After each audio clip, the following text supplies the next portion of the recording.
Today, I present to you a short story by one of my favorite writers, H.P. Lovecraft. It reflects the thin line there is between dream and reality.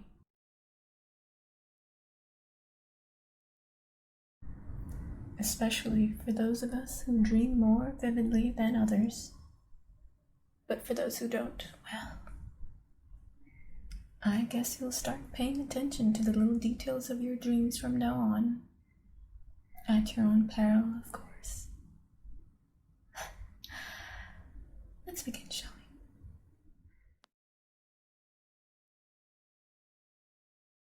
we? Into the north window of my chamber glows the pole star with uncanny light. All through the long hellish hours of blackness it shines there.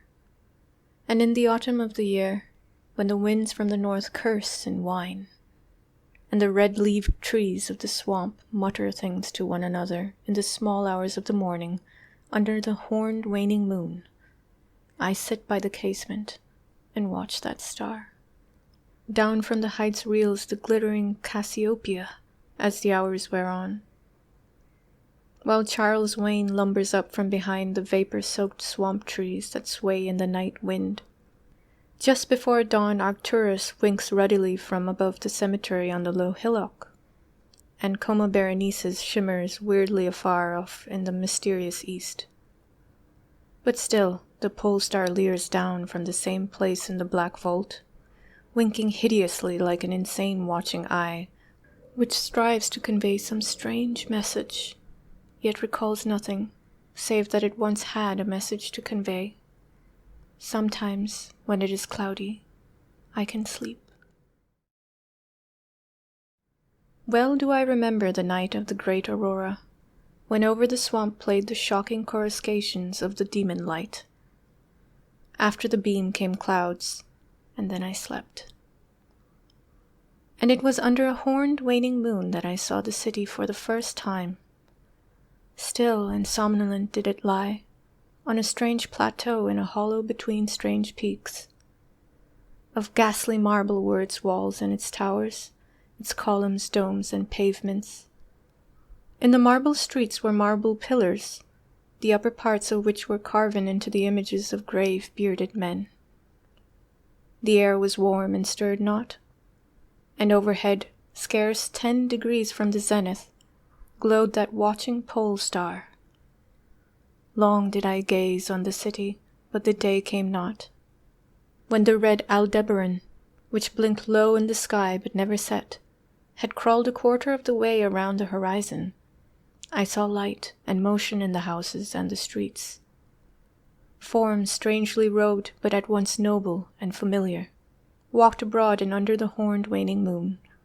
Men talked wisdom in a tongue which I understood, though it was unlike any language which I had ever known. And when the red Aldebaran had crawled more than halfway around the horizon, there were again darkness and silence. When I awaked, I was not as I had been.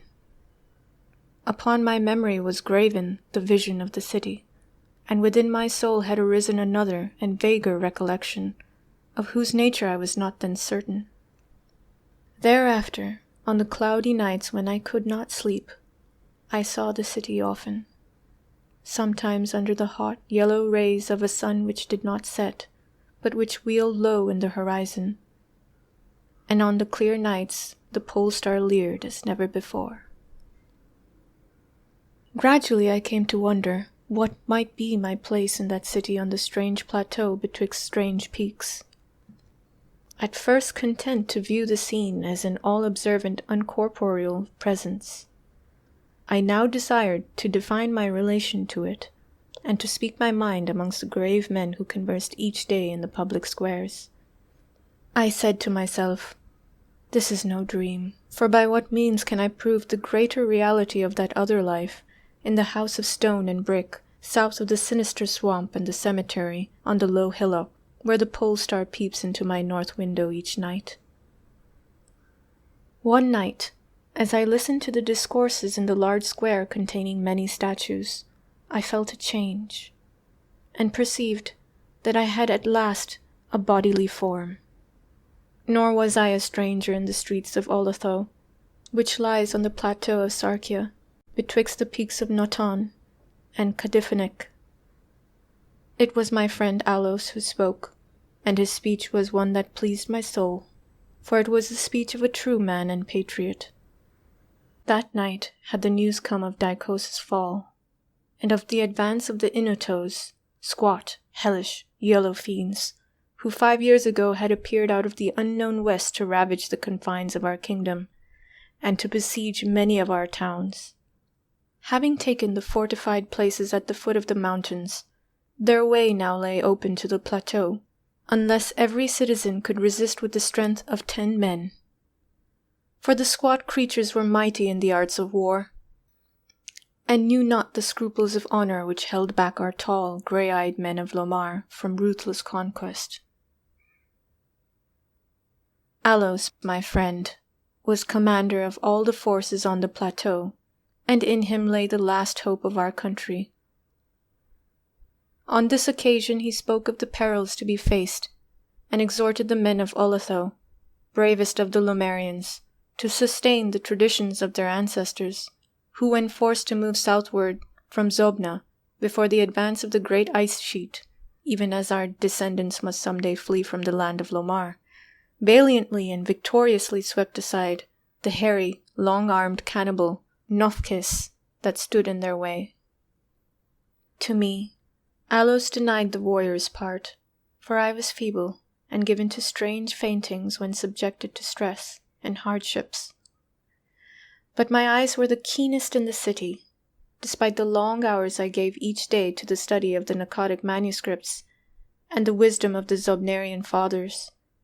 So my friend, desiring not to doom me to inaction, rewarded me with that duty, which was second to nothing in importance.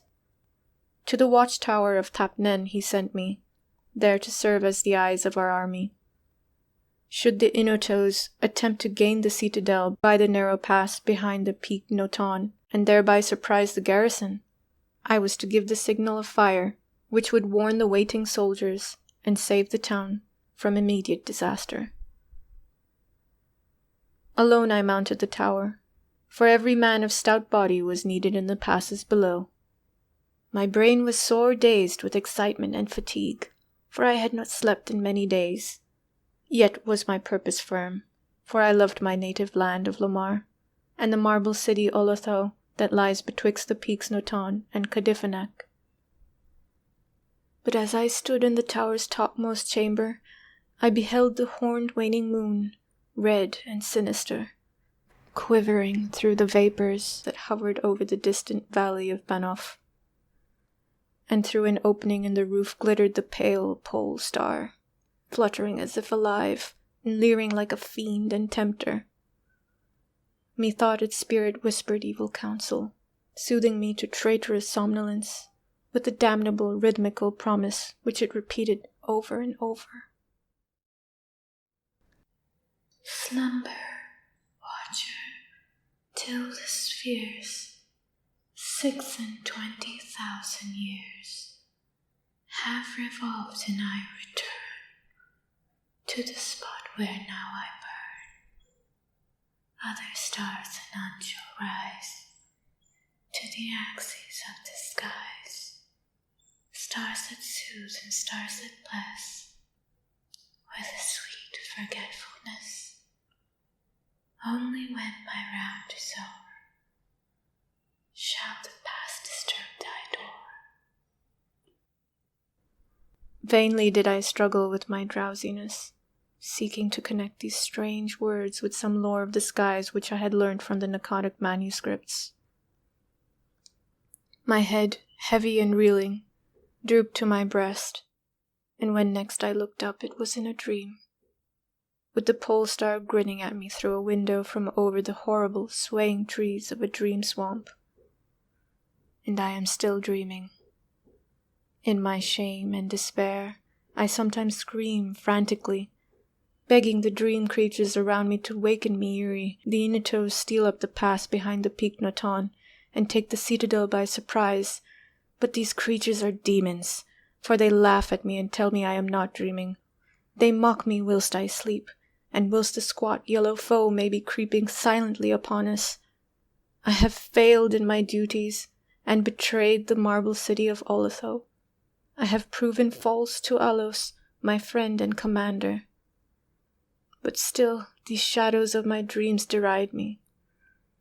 They say there is no land of Lomar, save in my nocturnal imaginings that in these realms where the pole star shines high, and red Aldebaran crawls low around the horizon, there has been naught save ice and snow for thousands of years, and never a man save squat yellow creatures, blighted by the cold, called Eskimo.